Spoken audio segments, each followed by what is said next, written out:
राऊत यांनी पुन्हा एकदा वक्तव्य केलेलं आहे. बाळासाहेबांच्या बाजूला दुसऱ्याचा फोटो लावणं हे राष्ट्रीय कट आहे. आनंद दिघे हे कोणतेही नेते नव्हते, उपनेते नव्हते, ते फक्त ठाणे जिल्हा प्रमुख होते, अशा प्रकारचं वक्तव्य त्यांनी केलेलं आहे. शिवसैनिकांनी आंदोलन देखील केलेलं आहे. आपली पहिली प्रतिक्रिया काय? अरे संजा, भुंकणाऱ्या कुत्र्या, दिघे साहेबांचं नाव घेण्याची तुझी लायकी आहे का? तुझी योग्यता काय? आज तुला या भाषेत, आणि माझं मीडियाला आव्हान आहे की ह्या भाषेतलीच प्रतिक्रिया तुम्ही दाखवा. भुंकणाऱ्या कुत्र्या, तुझी योग्यता आहे का? या धर्मवीर आनंद दिघे साहेबांनी तुला कशात वाचवलेलं आहे हे लोकांसमोर आणू का आम्ही? तू धर्मवीर आनंद दिघे साहेबांची पात्रता पाहतो. धर्मवीर आनंद दिघे साहेब हे हिंदू हृदय सम्राट शिवसेना प्रमुख बाळासाहेब ठाकरे यांना पितृतुल्य मानायचे, आणि बाळासाहेब ठाकरे सुद्धा धर्मवीर आनंद दिघे साहेबांना आपला सगळ्यात लाडका शिष्य म्हणून त्यांना मानायचे. तू दिघे साहेबांची योग्यता काढतो. एक जिल्हा प्रमुख होते, अरे त्यांनी ठरवलं असतं ना, ते आमदारी झाले असते आणि खासदारी झाले असते आणि मंत्री झाले असते. त्यांनी लोकांना, आपल्या कार्यकर्त्यांना नेते बनवलं, आमदार बनवलं आणि खासदार बनवलं. तुझी योग्यता काय रे? अरे तू राहतो त्या ठिकाणी आत्तापर्यंत शिवसेनेचा नगरसेवक निवडून आणू शकला नाहीस. मागच्या दाराने, अरे आमच्या आमदारांच्या जीवावर, आमच्या माणसांच्या जीवावर तू राज्यसभेचा खासदार झालास. तुझी योग्यता आणि लायकी आहे का धर्मवीर आनंद दिघे साहेबांवर टीका करायची? तोंड सांभाळून बोल. तू आत्तापर्यंत दिघे साहेबांचा नेहमी दुस्वास केलायस, नेहमी त्यांना पाण्यात बघितलंयस. तुझ्या एका मुलाखतीमुळे आमच्या धर्मवीर आनंद दिघे साहेबांना टाळा लागलेला आहे, हे आम्ही विसरणार नाही. तोंड सांभाळून बोल. पुन्हा एकदा तुला आम्ही इशारा देतोय, नाही तर तुझी योग्यता, तुझी पात्रता आम्हाला दाखवावी लागेल, एवढं लक्षात ठेव. सर, ठाणे जिल्ह्यामध्ये सर्व शिवसैनिकांचं श्रद्धास्थान मानलं जातं आनंद दिघे साहेब. मात्र आता अजूनही अद्याप उभाटाकडून कोणतीही प्रतिक्रिया आलेली नाहीये त्याबद्दल. ठाणे जिल्ह्यातील उभाटाच्या नेत्यांना त्यांनी अप्रत्यक्षपणे सांगितलेलं आहे की बाळासाहेब ठाकरे यांच्या सोबत तुम्ही धर्मवीर आनंद दिघे साहेबांचा फोटो लावू नका. आणि ते लाचार झालेले नेते आहेत. त्यांना जर धर्मवीर आनंद दिघे साहेबांची जर कळकळ असेल, त्यांच्याबद्दल जर रिस्पेक्ट असेल, मग त्याचं आव्हान आहे मला, हे जे उभाटाचे जे नेते आहेत, कार्यकर्ते आहेत ना, त्यांनी संजय राऊत यांचा निषेध करावा, तुमच्यात जर हिंमत असेल तर.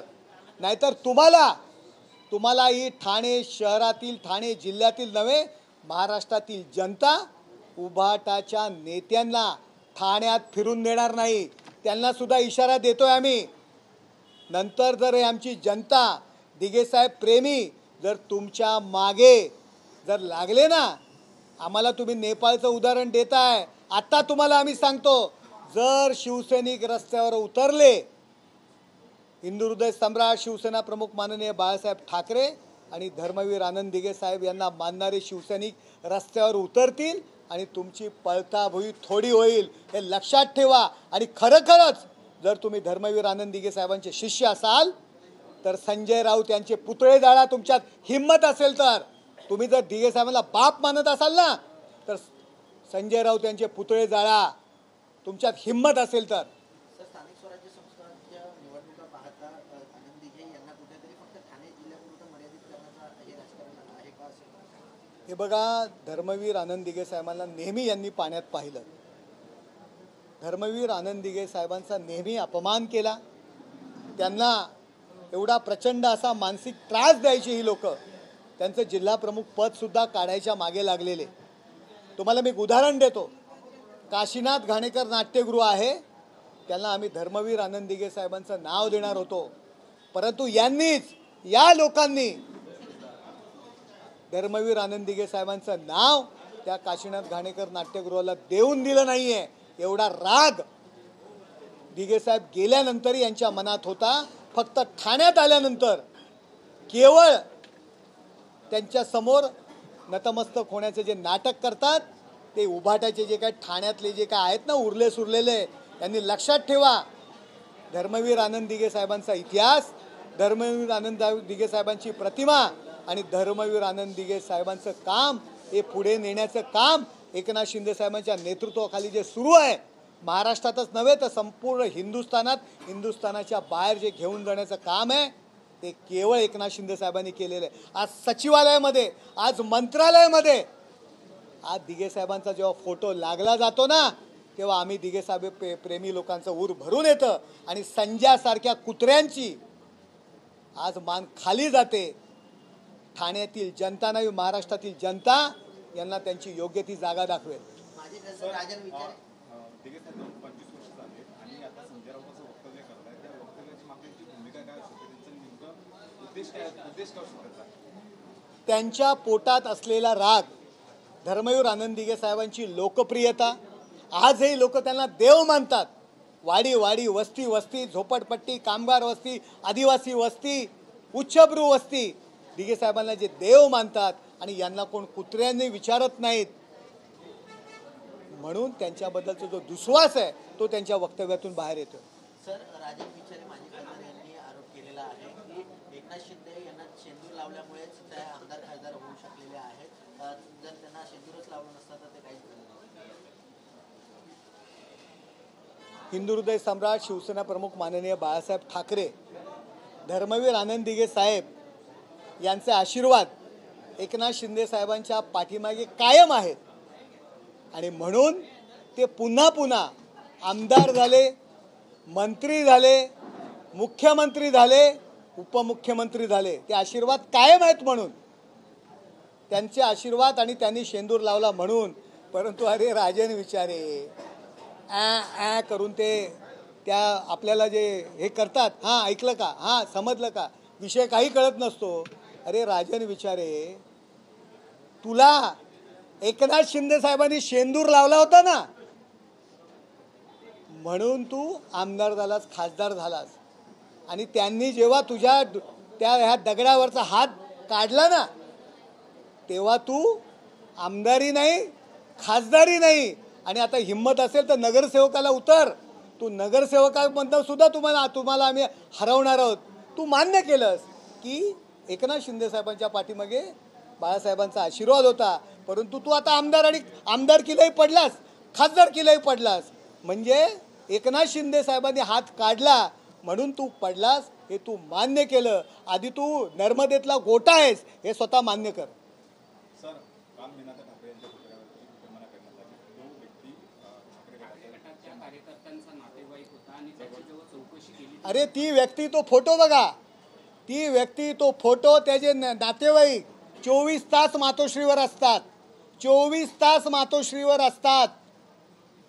आता तुम्ही त्यांना विचारा ना, काल मोठ्या मोठ्या गप्पा मारत होते, अनिल देसाई होते, विनायक राऊत होते, अरविंद सावंत होते, इवन उद्धव ठाकरे होते आणि मोठ्या मोठे टोमणे मारत होते. आज त्यांना विचारा की आत्ता तुम्ही याचं उत्तर काय देणार. ती व्यक्ती कोण आहे, सरकारवर टीका करत होते. तुमच्या घरामध्ये असणारी 24 तास व्यक्ती आणि त्याचे कुटुंब यांनीच तो प्रकार केलेला आहे. आता तुम्ही त्याचं उत्तर उद्धव ठाकरे यांच्याकडनं घ्या. त्यांनी चौकशीमध्ये असं देखील सांगितलेलं आहे की त्याच्या प्रॉपर्टीच्या वादामध्ये उद्धव ठाकरे आणि आदित्य ठाकरे नेहमी हस्तक्षेप करायचे, त्यामुळे तो हस्तक्षेपामुळे त्याने हा राग काढलेला आहे. आता त्या माणसाने सांगितलेलं आहे आणि हे काही नवीन नाही आहे, हे नवीन नाही आहे. हस्तक्षेप, प्रॉपर्टीचा वाद असेल, टेंडर असेल, या सगळ्यामध्ये त्यांचा हस्तक्षेप मुंबईमध्ये असायचा. हे नवीन नाही आहे. आता त्या व्यक्तीच्या पर्सनल प्रॉपर्टीमध्ये सुद्धा जर नेते लक्ष घालत असतील आणि एखाद्याला जबरदस्ती करत असतील तर जनता त्याला उत्तर देईल. सर, भाजप असं म्हणते की संपूर्ण काल प्रकरण घडलं ते उघडाने घडून आणलं, जेणेकरून मोदी साहेबांचा वाढदिवस होता, त्याच्या बातम्यांचा असं त्यांनी आरोप केला, अशी शंका उपस्थित केली. असं असू सुद्धा शकतं. मी काल सुद्धा म्हणालोय, कारण काल तेव्हा ती घटना घडली तेव्हा या लोकांनी ते बोट सत्ताधारी महायुतीतल्या पक्षांवर टाकलं. त्याच्यामुळे कदाचित मोदी साहेबांचा वाढदिवस असताना अशा पद्धतीने कृत्य घडवून आणणं आणि सहानुभूती घेणं हा हेतू असू शकतो. त्यांच्या प्रतिक्रिया कालही मी ते म्हणालो, जर आमच्यावर अशा पद्धतीने टीका करत असाल तर ती संशयाची सुई आपल्याकडे जाते, हे कालही माझं वक्तव्य होतं. सकाळी जोपर्यंत आरोपी पकडला नव्हता, तो आरोपी, त्या आरोपीचा भाऊ हे 24 तास मातोश्रीवर असतात. तुम्ही मातोश्रीचं सगळं फुटेज काढा, तुमच्या लक्षात येईल. अनेक फोटो त्या व्यक्तीचे भाऊ आणि अनेक फोटोमध्ये ती व्यक्ती उद्धव ठाकरे, आदित्य ठाकरे यांच्यासोबत आहेत. अनेक फोटो आहेत, अनेक व्हिडिओच्या क्लिप काढा. सर, येणाऱ्या काही दिवसामध्ये मुंबई महानगरपालिकेच्या निवडणुका येणाऱ्या संचालक म्हणतात की येणारा मुंबईचा महापौर शिवसेनेचा असणार आहेत आणि ती मराठीत होईल. हे बघा, कसं आहे की ते थोडं म्हणणार की आमचे काही 20 जागा पण येणार नाहीत. विधानसभेच्या निवडणुकीला म्हणत होते, इव्हन म्हणजे रिझल्टच्या वेळी हॉटेलं बुक केलेली, हॉटेल्स बुक केलेली, मुख्यमंत्री कोण याच्यावरनं भांडणं सुरू केलेली. त्याच पद्धतीने आता महापौर आमचा आहे होईल अशा पद्धतीने म्हणतायत, पण ते स्वतःचं हसं करून घेणार आहेत. सर, राहुल गांधी यांनी पुन्हा एकदा पत्रकार परिषद घेतली आणि वोट चोरीवरती त्यांनी पुन्हा एकदा निशाणा साधला. राहुल गांधी बालिश शाळे करतायत, एक खोटा नेरेटिव्ह पसरवण्यासाठी प्रयत्न करतायत. राहुल गांधींनी हे पुरावे निवडणूक आयोगाकडे द्यायला पाहिजेत. निवडणूक आयोगाने त्यांना अनेक वारंवार पत्र लिहिली, परंतु त्यांच्याकडे पुरावे सादर न करता हे केवळ पत्रकार परिषदा घेत आहेत, लोकांमध्ये वातावरण निर्माण करण्याचा प्रयत्न करत आहेत. जर अशा पद्धतीने जर आम्ही वागलो असतो, राहुल गांधी म्हणतात, मग राहुल गांधीच निवडून नसते आले. या ठिकाणी जे काही त्यांचे थोडेफार जे नेते निवडून आले ते पण निवडून नसते आले. केवळ लोकांच्या डोळ्यात धूळफेक करण्याकरता या सर्व पद्धतीच्या टीका सुरू आहेत. सर, काँग्रेसच्या मॅरेथॉन बैठका गडकरीमध्ये सुरू आहेत. मात्र काँग्रेस असा पहिला पक्ष आहे की जो गडकरीच्या रंगमंचावर सभा घेतो, सर्व कार्यकर्त्यांना रंगमंचावर. बघा, आता काँग्रेसबद्दल मी काय बोलू.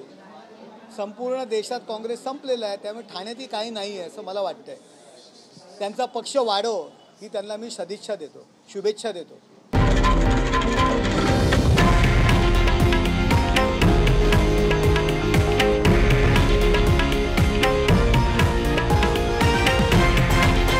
हे आहे देशातील नंबर 1 न्यूज नेटवर्क आणि आपण पाहत आहात TV9 मराठी, एकमेव.